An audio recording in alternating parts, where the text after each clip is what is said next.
Morning, guys. In preparation for my darling's early spring visit here to the farm, I gotta get the garden ready for when she arrives. So I have some raised beds that I want to put together today, and I got some geotextile that I want to get done and try to get a more defined layout in our vegetable garden.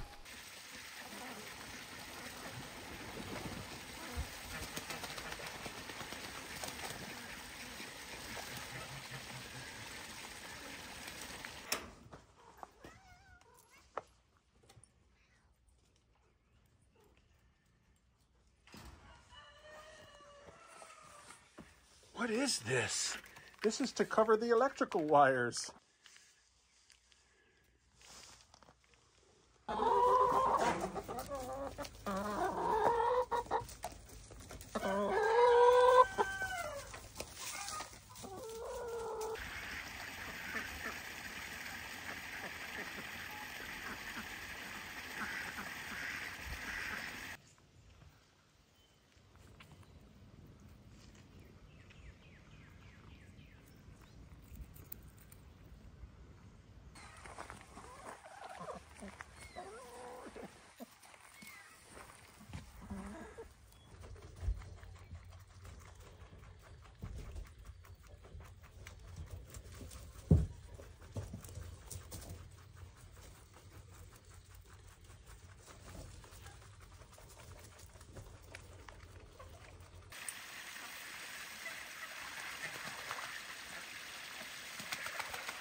Molly being good to the cats.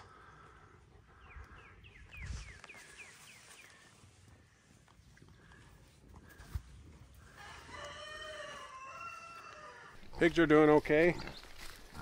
Here's Billy.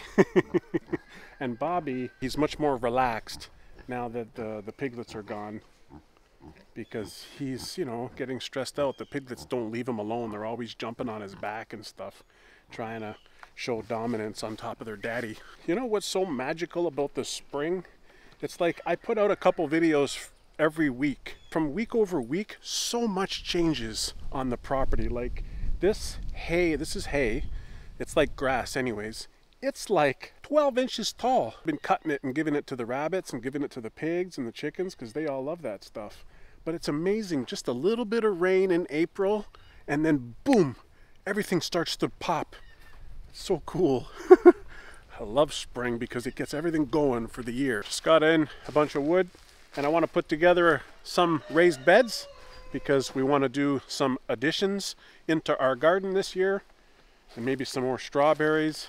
My darling wants me to build her another trellis kind of like this so that she can have her sitaw and her ampalaya and patola. Those are all Filipino vegetables. And she can basically have a place for them to climb. We usually use this for some kind of squash or peas or cucumber. So it hogs all the room. There's not enough room to do other things. She's got a whole bunch of things growing inside the house on our growing rack. So she's excited to get to the farm. So we need to get it on track. And I'm going to do a little bit of work in here today to get ready for my darling's arrival.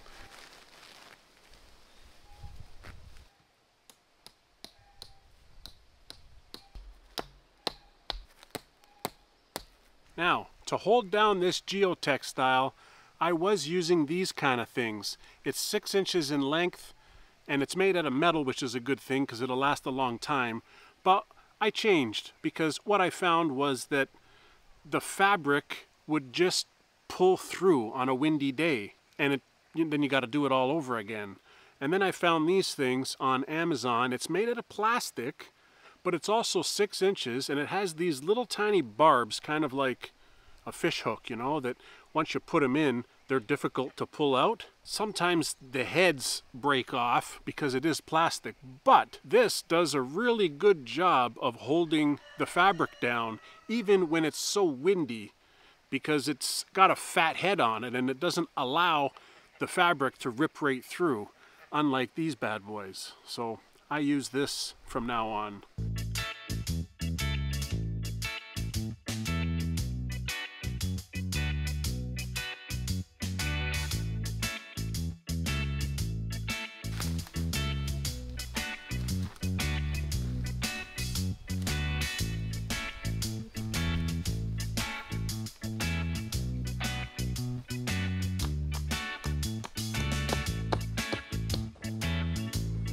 Hey, Fuzzy.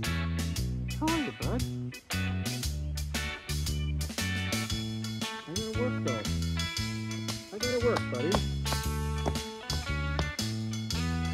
Okay?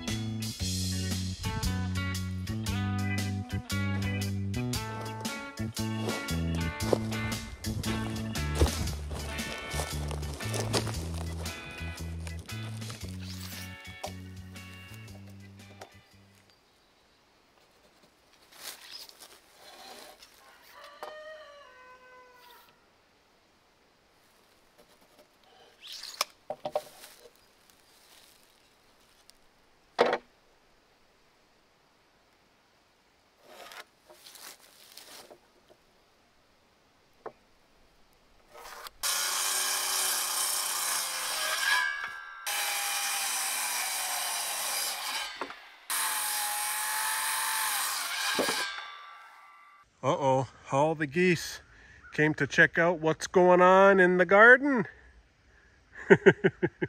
Hello, geese. How are ya?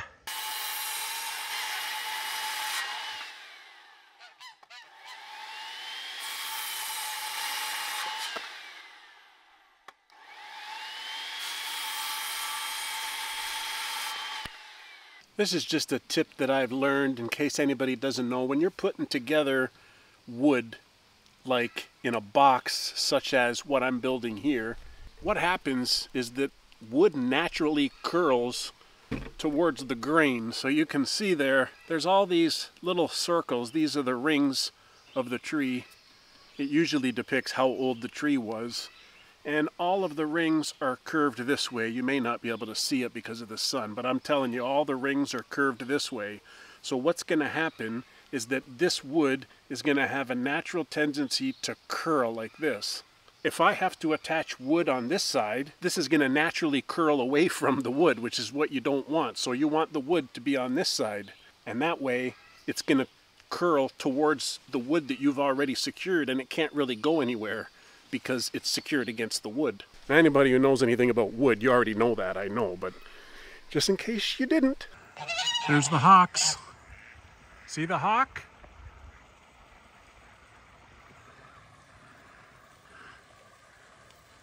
That's why the geese are watching the ducks. There's the geese. There's the ducks. As soon as the geese knew that there was a hawk up above, did you hear them squawk? So it basically notifies the hawk to get out of here, man. This is not the place where you want to be messing around.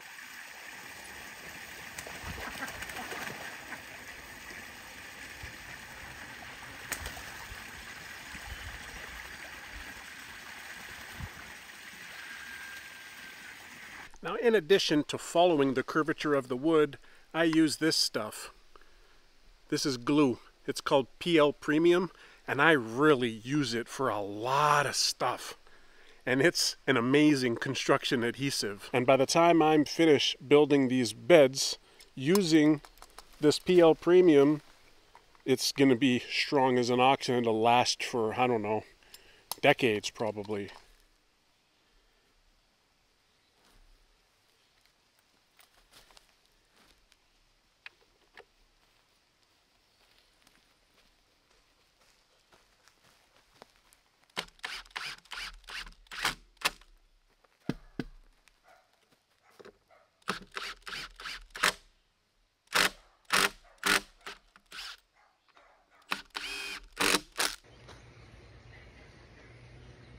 my buddy Dexter. I love it when the cats come to visit me.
All of these beds did amazing last year.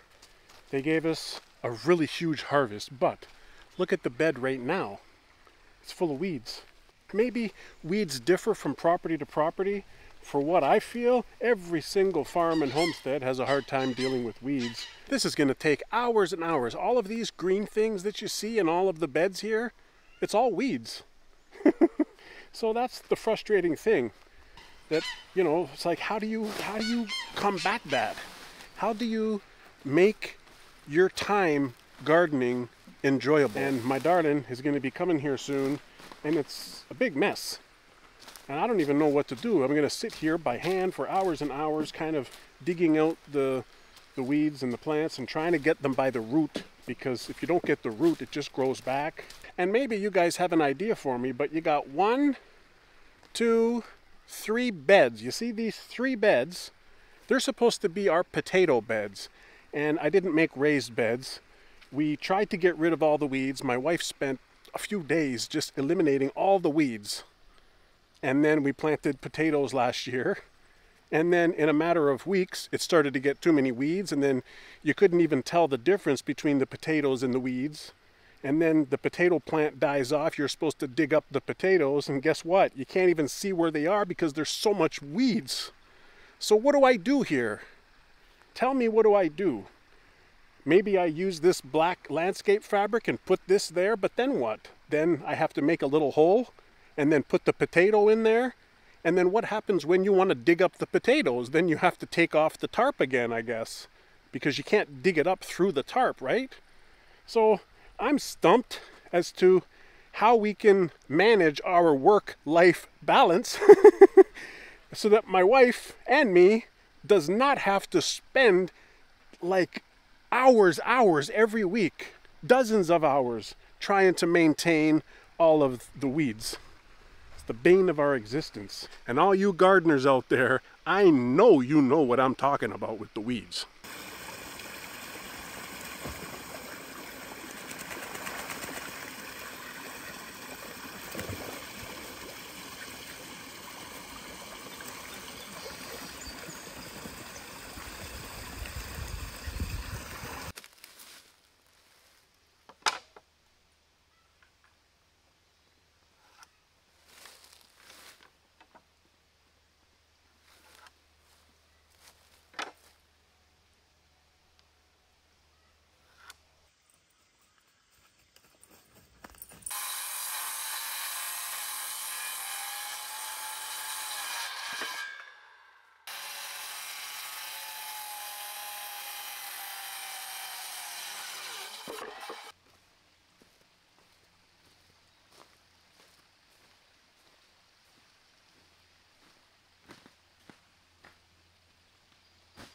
I'm out here sweating, building these things in the hot sun, and the 2 girls are hiding in the shade of the side-by-side mule. Look at them together.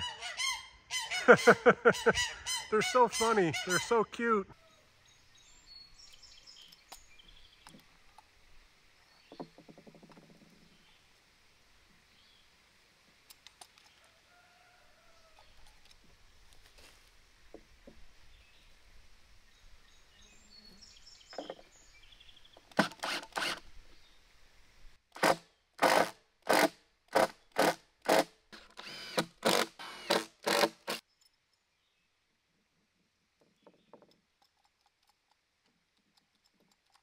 That should be good for many, many, many years, I think.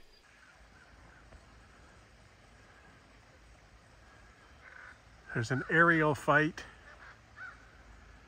A crow against a hawk. There must be a crow's nest around there somewhere, because the hawks are hovering around, probably going to steal their babies. Here comes the other one. The crow's going after the hawk. That's nature for you.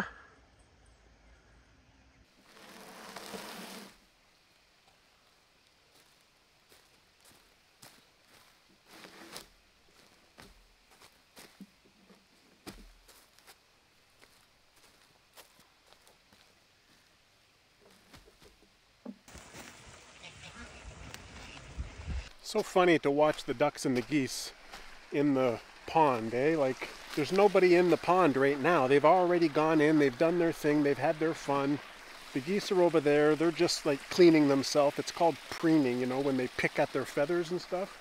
All the ducks are just cleaning up their feathers, foraging in the grass. There's one duck right there cleaning himself up on the stream, because they like to go up in the stream too, eh? I learned my lesson since building these, because I built these really quickly, and I mean, I don't blame myself, whatever, I can't live with regrets, but I didn't do the same thing with these beds. And you see, there's no wood here, and there's no glue. So you see what happens, there's just screws in here, and look, it's all kind of separating because the screws start to pull away from the wood. This side's even worse. So there's quite a few beds that are like that now. I mean, no harm, no foul, right? It's just, I should have done it right the first time, and I know better. You know, I can fix this if I ever had to. Just unscrew them and then move some of the soil and then put the wood and the glue and screw it back together. The wood is not damaged, but that just goes to show you, you better do it right the first time, and you'll only have to do it once. If you don't do it right, you'll be doing it multiple times.